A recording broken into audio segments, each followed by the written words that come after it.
Namaste.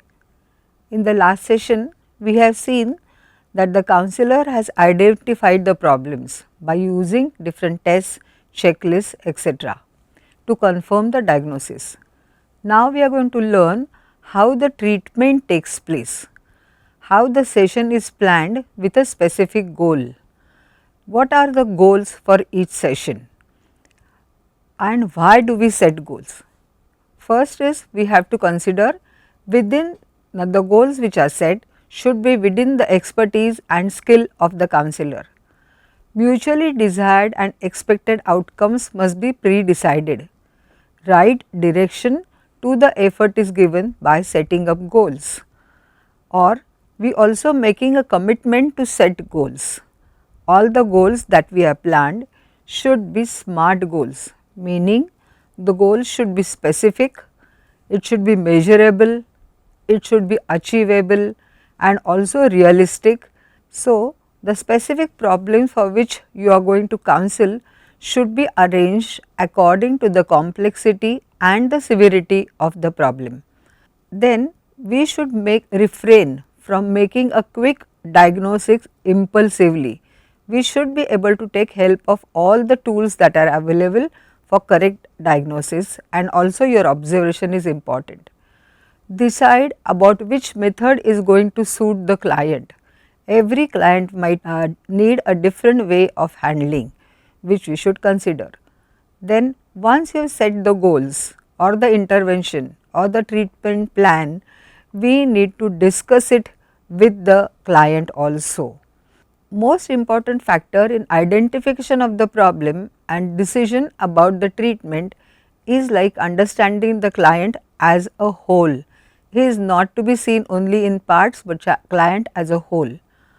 Now we are going to watch a video clip that is session in counseling and observe how the counselor has guided Rupa for her visit and how she revisits her talents, interests and happiness brings back to her life.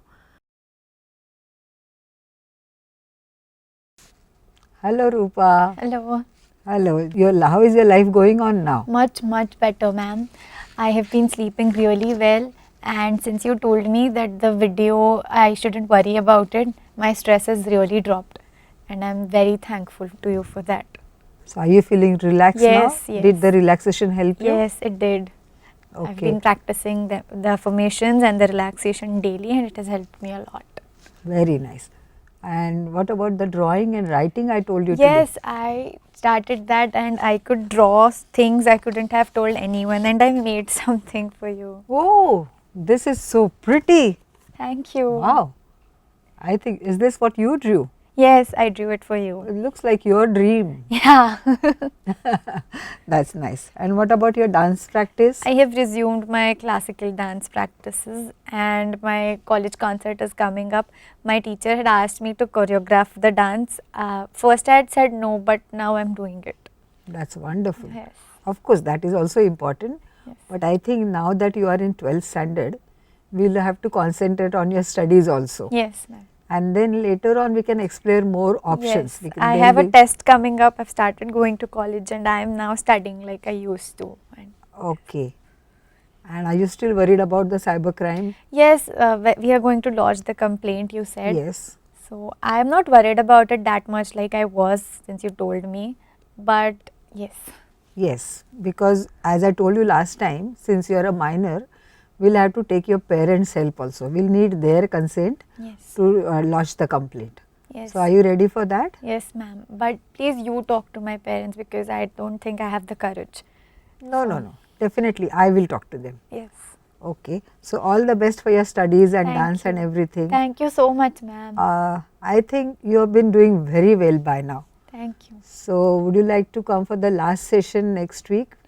I want your parents also to come with you. Okay, ma'am. Okay. Yes. So, we will sort out the cybercrime also about that. Yes. And also I will speak to your parents and thank them. Okay. Their support was really very Yes, nice, ma'am. isn't it? Yes. Okay. See you next Tuesday then. Thank you, ma'am. And call your parents along with you. Yes, ma'am. Thank you. Thank you. Rupa is trying to go back to her good self. Observe the changes in her thought, feeling and action, which is her behavior. Which techniques has the counselor used? Have you seen that?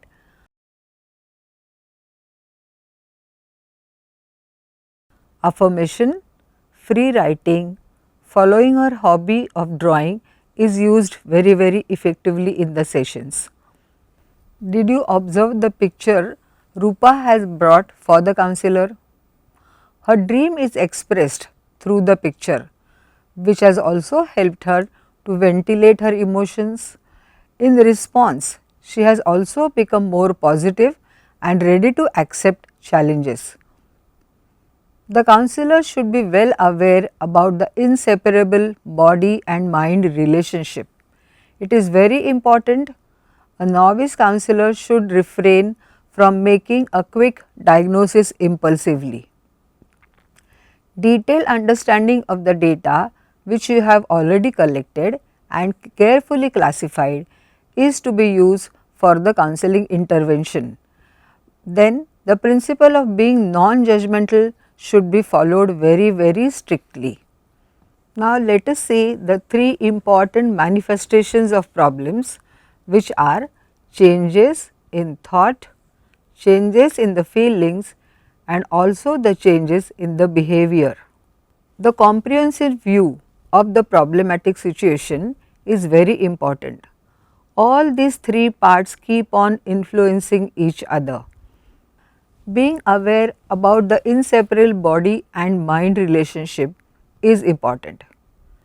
If you are feeling sad, your behavior may be sulky, your eyes might be watering, there may be a lost look on the face or disinterested look on the face. If you have too many thoughts in your mind, then obviously your body becomes restless, your speech may be too fast. If you are showing composed behavior, you are mentally cool and stable at the moment. Now there are certain tips which should be used for diagnosing the problem. First, we should indirectly ask probing questions with empathy. Ask if there is any change the client is showing in eating, sleeping or general behavior pattern. Is the client suffering from unexplained aches and pains? Is there academic and work performance change? Is it showing any kind of issues, difficulties or regression?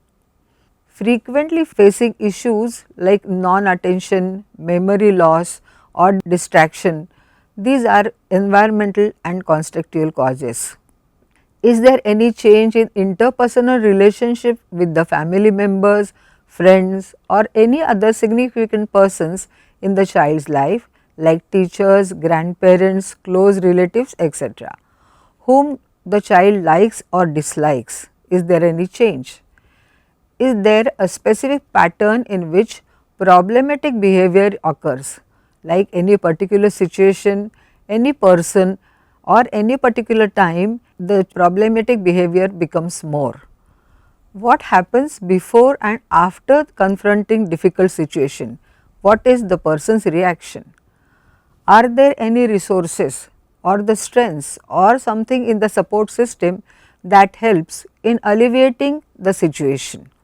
How the client has tried to cope, what worked and what failed, what makes the problem better or disappear for a while, how has the problem affected daily life of the client or the life of his near and dear ones. Once the problem assessment is done, the counselor should write down the issues which are affecting client's daily life. Counselor should decide for each session is which issue is going to be discussed. These are called the therapeutic goals. Once the treatment plan is executed and the client has achieved the goals, the counselor should decide how the client can be weaned. In some cases, the client may need further treatment of remedial teacher, psychiatrist, doctor, etc. How the client is referred for further treatment and the ethical issues involved throughout the counseling process will be discussed in the next session. Thank you.